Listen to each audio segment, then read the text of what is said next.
Hello everyone, welcome back. I'm Boomy and today we are watching the Snake Tier List by TierZoo. Yes, this one was suggested by Jules Miguel Mapayampo over here. And yeah, snakes. We're finally getting a proper snake tier list. I think he hinted at this at one of the snake videos. I can't remember which one though.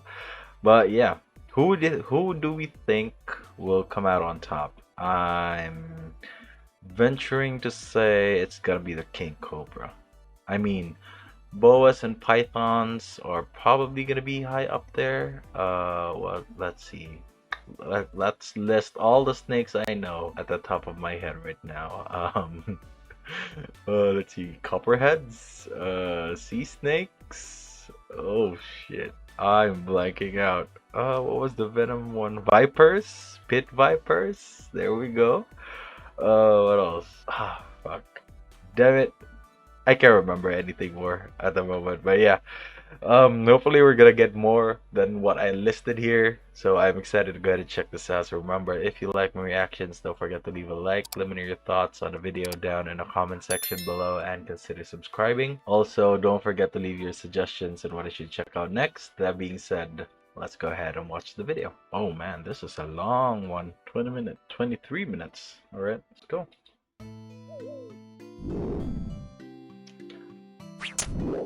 Oof.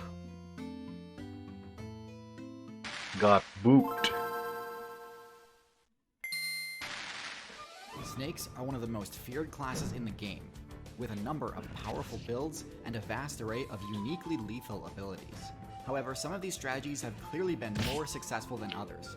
So in this video, which was sponsored by Curiosity, Here we go. we'll be going over the snake tier list to see which builds rank highest. Let's go. But before we get into looking at specific snake builds, let's do an overview of the basic attributes and special abilities the snake faction has access to, as well as a quick rundown of the history of the snake faction. Ooh, I'm liking the effects already. Let's go. So, snakes are one of the newer factions in the game, joining the game's roster during the latter part of the Mesozoic expansion. They began as a niche offshoot of the lizard faction that was specifically adapted to burrowing gameplay. And in order to best min-max for the most efficient burrowing, this player base eventually opted to completely drop the legs attribute. This ended up being a far more successful. They used to have legs. Oh man. Now I'm imagining like modern day snakes with tiny little legs. Gambit than anyone could have anticipated, as it not only granted these lizards better burrowing ability, but also opened up a bunch of other strategies to them. While the snake build first hit the scene during a metagame dominated by dinosaurs, they didn't become a huge threat in the meta until after the main dinosaur Balance powerhouses patch. were banned in the KT balance patch. During this chaotic post-banwave meta, snake players experimented with some crazy builds, including Anacondas. the giant I Titanoboa remembered build. one. But while Titanoboa's giant size granted it short-term success, I think the strategies that the snake player base went on to specialize in are even more effective. Fast forward to today's meta, and snakes are one of the most successful predator factions Rip in the Chameleon. game, owing this success to a handful of powerful, unique abilities. The most obvious of these is slithering, the snake's unique mobility option that it gained in exchange for losing its legs. At first glance, this might seem extremely limiting, as snakes cannot jump and move more slowly than they would if they could run. And while those are significant limitations, the ability to slither does open up a lot of other options to snake mains. Rather than jumping over barriers, snakes can oftentimes find a way to slither through them. This gives snakes access to a lot of areas of the map that are normally much more difficult to access, and means things like dens, nests, and other player-constructed bases are often less effective at keeping snake players out. Yeah, man. The slithering is probably one of my like most sought after mysteries. I honestly really don't know how the mechanics of it work. I mean, earthworms kind of slither, but they do it in like segments, which you can obviously see how they move. They basically push their bodies segment by segment, but snakes, I don't really get it. I mean, they can move almost in any terrain. They can even climb trees, and man, I'm what? I'm so old right now, and I still don't know how the mechanics of slithering works, and that just baffles me to this day. which makes them one of the best classes at spawn killing. Slithering also allows a comparatively large build to remain very close to the ground and benefit from the stealth bonus of even the shortest grass and foliage. Despite not having claws, snakes make for highly effective climbers, making it very difficult See? to ever truly get out of reach of a snake. I just don't get Still, it. as a rushdown option, slithering tends to be too slow to reliably catch up to other players. So while snakes may not have the ability to chase you down, they've spec'd their movement kit to ensure that nowhere is ever truly safe from them, and if you let your guard down, they'll be poised to capitalize on that. A snake's basic strike is a little on the weak side for such a dangerous predator. Is Their it bites protecting can't its deal that eggs? much damage on their own and are easily blocked by armor. Yeah, it It's is. for this reason that snakes tend to spec into various venom effects to infuse their bites with. Snake venom can have a variety of status effects, which we'll get into more as we progress through the tier list, but in general, venom greatly increases the damage potential a snake can deal with its bite. Without this, many snakes would have no means of defense and would be completely helpless when caught out in the open. Instead, snakes are one of the most feared classes. What in is the that? game. Is that a badger? Which snakes should be feared the most? For that, let's get into the tier list. So, the lower tiers on this list contain members of the snake faction known as colubrids. This is the largest group of snakes and contains almost every snake build in the game, except for the ones you're actually afraid of. Garter Starting snake. at the very bottom of this group, we have the garter snake, one of the weakest snake builds in the game. Data miners are actually unsure whether or not this build is venomous, but if it is, it's some of the weakest venom in the game. And with no other offensive abilities, the garter What? snake essentially only has favorable Don't tell me of all the things that we could be asking right now, we're still asking if this particular snake is venomous. I mean, couldn't they determine that? Isn't there like a protein in their spit or venom that determines if it's actually venomous or not? matchups against things far smaller than it, like frogs and mice. Because they're so vulnerable, garter snake players love to attack aquatic targets like tadpoles and small fish. But they have no actual abilities that synergize with this playstyle, nor is it a particularly good swimmer, and therefore takes on considerable risk when they venture into the water. Ooh. Garter snakes are also caught in an endless loop of wasting a ton of evolution points, evolving extreme toxin resistance to the poison of a specific nude build. This isn't very efficient, but I guess the garter snake needs to preserve its few favorable matchups. Yep. Next Racer in F tier we snake. have the racer snake. This is a snake build that put an above average number of evolution points into mobility, making it one of the fastest snake builds in the game. Ooh. That's not really saying a Look lot at that given boy that snakes crawl. tend to have pretty poor movement speed. But credit where credit is due, this does give them a much better chance of dashing into cover when under attack. Unfortunately, as with a lot of mobility-centric builds, this alone isn't enough to make them competitively viable. In fact, even with their above-average slithering speed, they're usually still too slow to chase down many of their preferred attack targets.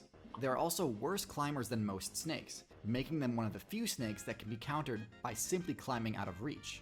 In almost all cases, a snake's worst matchup is against birds, and unfortunately for the racer snake, speed usually isn't much use against a surprise aerial attack. Their lack of practical applications for their signature abilities plants them firmly in F tier for me. Vine snakes, Next on the tier okay. list we have the vine snake. Now, there are many highly effective arboreal snake builds, and all things considered, the vine snake isn't terrible. It's got great stealth and is an excellent climber. But I mean, just look at this thing. With the lowest HP and defensive stats of any snake, this build folds to absolutely any attack. It's that small? It's practically a glorified worm. Vine snakes entrust their survival to their above-average stealth stat, but if that fails and the vine snake is discovered, they resort to intimidation. Their intimidation tactic consists of sticking out their brightly colored tongue as a warning. Much like with the blue-tongued skink, I don't like the consider this to pattern, be a though. particularly effective defensive display, especially when this warning is backed by some of the weakest venom in the snake faction. Definitely not F tier due to its decent camouflage, but with nothing else going for it, it's stuck in D tier. Next in D tier we have the tiger keelback. This snake build breaks the mold when it comes to toxic strategies in snakes, as rather than dumping all of its evolution points into venom, the keelback also allocates some of its Poison? resources into becoming poisonous, Yep. meaning that they can inflict the toxic status effect both when dealing damage and when taking damage. This extra defensive That's ability interesting. definitely raises the keelback's ranking compared to most colobrid snakes. However, overall, it's still not that great. Both their venom and their poison aren't all that potent, and it's possible that going all in on one of these strategies might have been the better play in the long run. Yeah, I mean, we've always seen TierZoo looking down. Well, not really looking down on like poison builds, but he does give out a really good point that for poison to be more effective, you first need to tank damage, and in most cases, you probably don't survive it. So, yeah. Still, the keelback strategy does mitigate one of the colobrid faction's main weaknesses, though, which is that they have a hard time using their venom defensively. Many colobrids, including the vine snake and keelback, are venomous. This is useful because, I mean, how else would a snake barely thicker than a piece of spaghetti deal any damage, right? The problem is, colobrids lack the efficient venom delivery abilities found in the more dangerous snake builds. Their fangs are located at the back of their mouths, and these fangs don't actually inject venom. The venom is just kind of part of their saliva, so to deal any damage with it, they need to really chew on their target for a good chunk of time. As you might expect, this makes individual strikes from most venomous colobrids quite harmless, as they don't contain much venom per hit, and they also can't really use their fangs unless they get a really solid bite in. So the keelback's poison does sort of cover for this weakness, which is great, and for that it gets to the top of D tier. However, a defensive poison is by no means the only way to mitigate the drawbacks of having rear fangs, as we'll see as we move out of the low tier and into mid tier. At the bottom of C tier we have the Boomslang, the most venomous snake. The what slang? The boom At the bottom slang. of C tier we have the Boomslang, the most venomous snake build from the colobrid faction. This snake kinda just does everything the vine snake does, but better.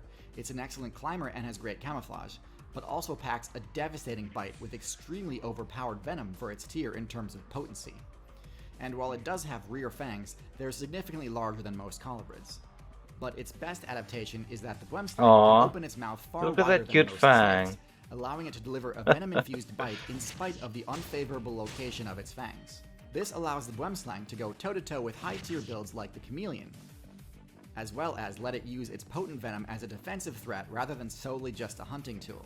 Now obviously this is still far from ideal. Its venom is quite slow acting, making it not that useful when under attack. In my opinion, the Boomslang is the perfect example of a snake that really just needs one or two more buffs to be a high tier build, but in its current state it just doesn't quite get there.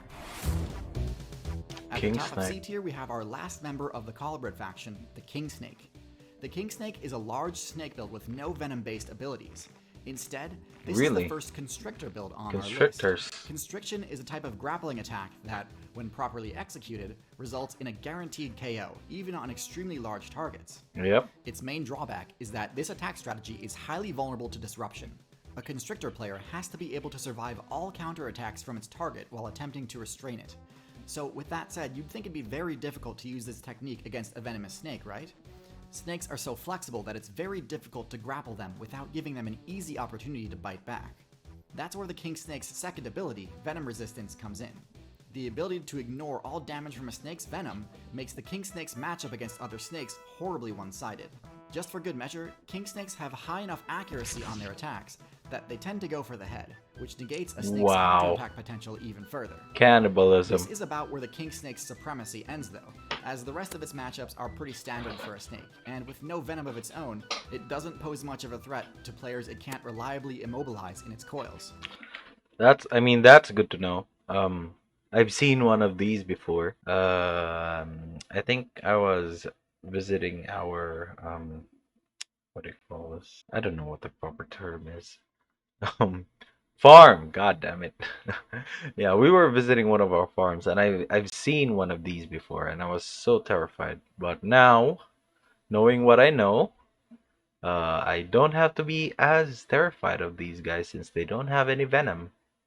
I mean, they can still kill me, but at least I have a chance. Luckily, there's a pretty simple change a Constrictor build can make in order to increase the effectiveness of its constriction: size. Boas and pythons are the poster children for this type of strategy, being the only snake builds that can be properly classified as tanks.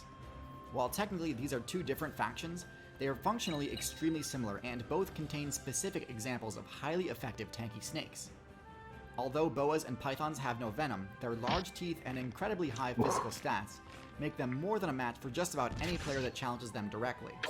Now these guys though, boas and pythons, I will not mess around with. I'm a fat guy, but these guys can kill me no problem. With their thick scales and huge size, it's very difficult to defeat one of these in a 1v1 quickly. Their ability to tank a lot of hits during a fight means that even extremely powerful builds like the Tiger are in for quite an uphill battle if they choose to stand and fight. Well-statted builds with high defense and DPS, like the Crocodilian factions, are easily overcome with brute strength. Ooh, Once a look boa at or that guy. python uses their piercing fangs and powerful coils Damn. to trap them in an infinite grab combo. Drawbacks to the constriction strategy are vulnerability to third-party attacks and the immense cost of failed kills. Yoink. While many constrictors have the size required to challenge other large builds, Griefers. going after too powerful a target can expend a disproportionate amount of HP compared to other snakes. As large builds are often more conspicuous, the most successful constrictor players will make good use of the camouflage ability. Anacondas. Out of the boa faction, the most powerful build is without a doubt the anaconda. These are among the heaviest of any snake and by far the tankiest, with an HP stat that renders most physical attacks almost negligible. Damn, is that a 90? While anacondas are significantly less viable on land due to their greatly reduced speed on terrestrial maps, their mobility, stealth, and camouflage bonuses in the aquatic meta make them nearly unbeatable in that biome. Anacondas are capable of serious speed when their buoyancy abilities can counteract the limitations of their enormous size, making nearly any unsuspecting player who enters the water an easy target. Their eyes and noses are oriented towards the top of their faces, allowing them to expend Just like crocodiles. But yeah, these guys just live in like marshes, right? Fresh water. minimal energy while camouflaged in aquatic vegetation, waiting for the perfect opportunity to carry out an ambush attack. Despite their formidable base stats and proficiency in highly specialized forms of gameplay, the fact that anacondas are only truly viable in aquatic environments limits their utility and places them squarely in B tier. The Burmese most competitive python. build in the Python faction is the Burmese Python. While many snake builds are competitively viable only on certain maps that suit their Sidewinder. specialized abilities, Burmese Pythons fit into more of a jack-of-all-trades playstyle and have Now my my hidden snake knowledge is coming to fruition as I see the images. sufficient mobility in aquatic, terrestrial, and arboreal biomes, in spite of their large size. Burmese pythons are therefore excellent generalist builds, and as seen with many other generalists, they've been causing serious disruption in servers that they weren't meant to be spawning in. Burmese pythons have totally destabilized the meta of the Florida Everglades, due mostly to the python's extremely one-sided matchup against non-social mammal builds, and a lack of the type of builds that normally keep the python player base in check. Monkey Now, thankfully, the population. current top tier of the Everglades is quite capable of defeating or repelling a python in single combat. But because the alligator's dominance is restricted to the aquatic zones, pythons essentially have complete control of the arboreal zone, which has led to a drastic reduction in players running mammal builds like the rabbit, raccoon, fox, and bobcat.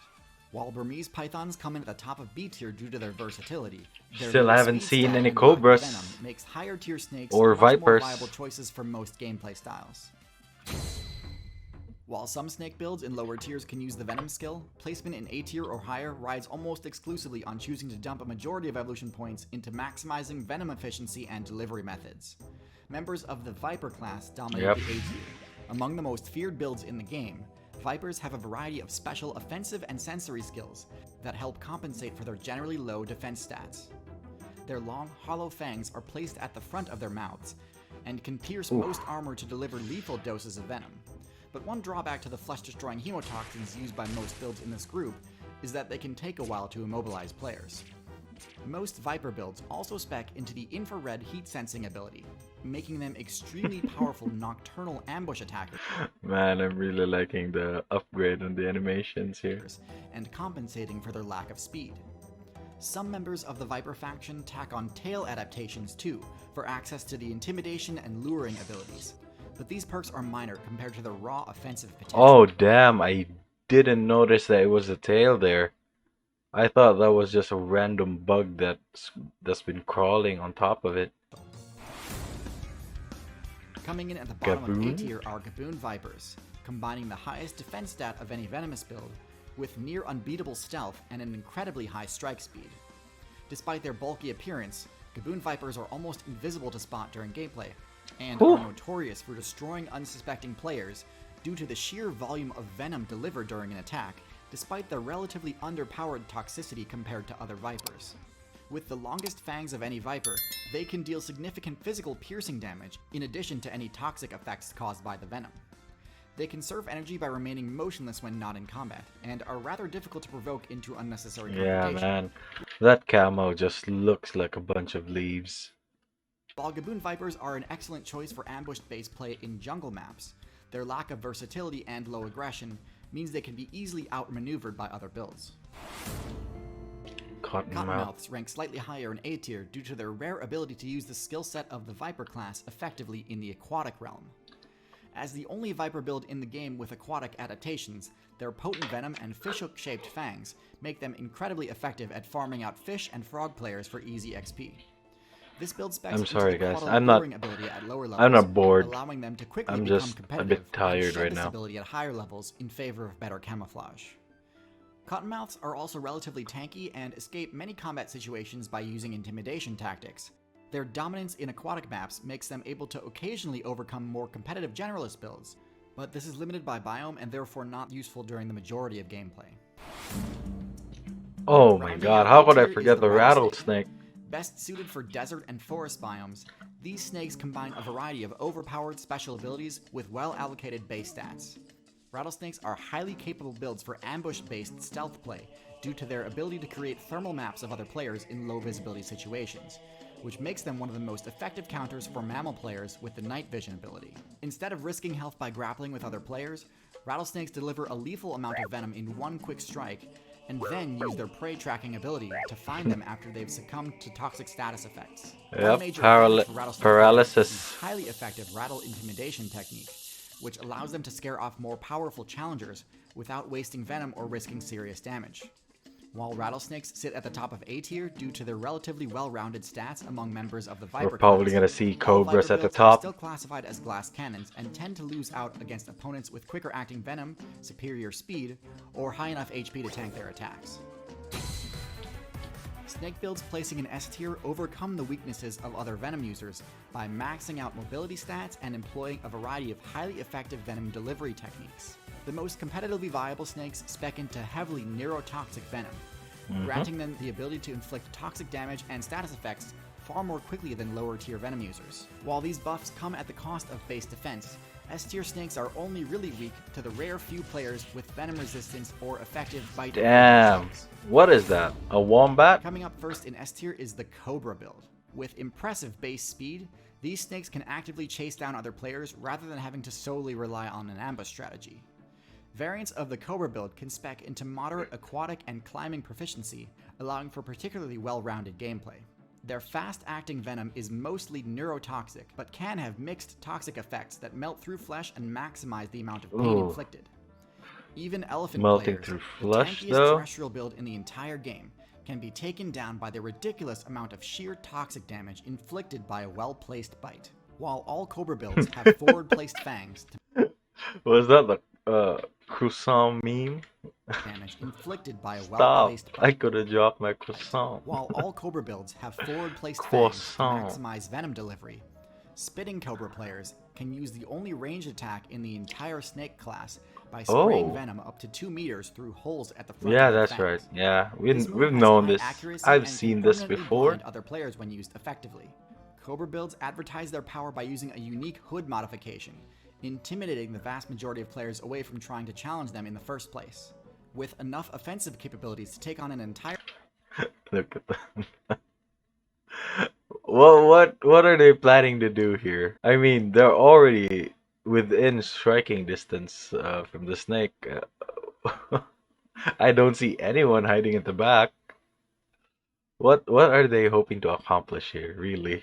Aside from just looking at the snake. entire team of attackers at once, it's no question that Cobras are one of the most competitively viable builds in the Snake faction. Sea snake. Next in S tier Yep. are Sea Snakes. Oh man, I keep seeing these motherfuckers a lot when I go swimming at a beach. Our local beach back in my grandparents' place has a lot of these guys, and it always causes mass how do you call this? Mass intimidation whenever someone shouts that there's a sea snake nearby. With full aquatic adaptations and special underwater sensory skills, these builds can access hard-to-reach areas to demolish even the Nope. most competitive fish players. Their fangs are relatively small compared to the closely related cobra builds, but this works in conjunction Is that an eel?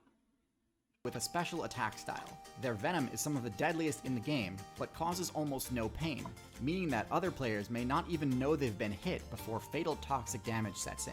While they are effective at using trickster tactics to take down enemies independently, sea snake players can also hunt in teams to capitalize on their own offensive potential and compensate for their low individual HP. This build does have a bit of a high skill floor though, and inexperienced players may struggle at playing around the sea snake's defensive weaknesses.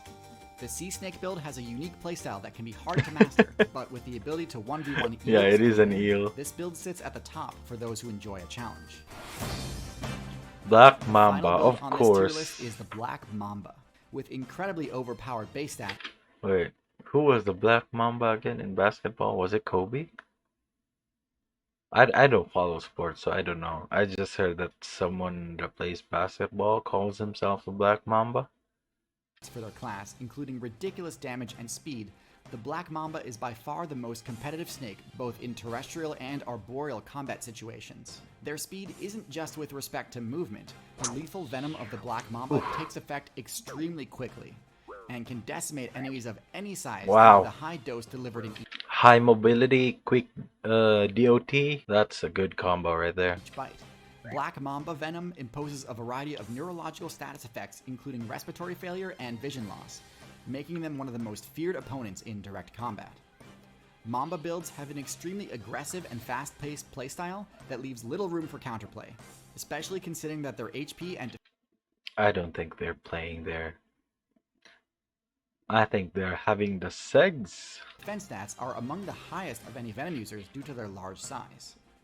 While they don't have any unique moves to speak of, Black Mambas dominate by using strategies common among snake players, and do so to an exceptionally effective degree.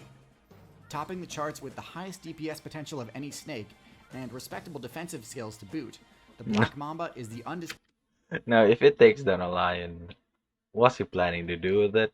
He can't eat it, so he just killed a lion for no goddamn reason. ruler of snake builds. Snakes are by no means meta-defining, but it's still worth knowing how they stack up against each other and what their main strengths and weaknesses are. There's a lot more to snakes than just their general combat abilities though. How do snakes deal with cold damage? How can snakes climb trees so easily without claws or cling pads? Yep, If that's you're what really I want to interested in know. knowing all the ins and outs of the snake build, I highly Curiosity recommend checking out Stream. this video's sponsor, Curiosity Stream. They have this excellent documentary called The Secret Lives of Snakes, which answers a lot of questions I didn't even know I had about snakes. It goes into way more depth than I have time for here on YouTube. And hey, speaking of videos that don't fit neatly into my YouTube channel, did you know that I have a Nebula series called Let's Play Outside? It's my take on Let's Play style content. I just released a new episode featuring the cheetah as my main, but I also have some old episodes featuring a few dinosaurs, as well as one where I main the mantid fly. Curiosity Stream is normally $20 a year, but I do have a special deal just for TierZoo viewers. Yep, here you go, guys. If you want to get Curiosity Stream bundled with Nebula, and it comes with a 26% off your annual price, go ahead to curiositystream.com/TierZoo and support this amazing channel so that he can continue to provide us with something to watch, learn, and react to. Very interesting video. I really hate it when I know that I've heard a lot, or if not at least half of the snakes presented here, but I cannot name them. It bugs me to no end. Oh man. I have a lot of stock knowledge, but a memory of a goldfish. Sadly.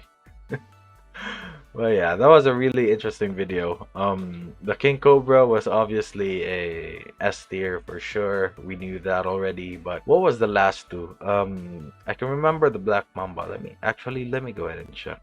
Sea snakes. Yeah, those are.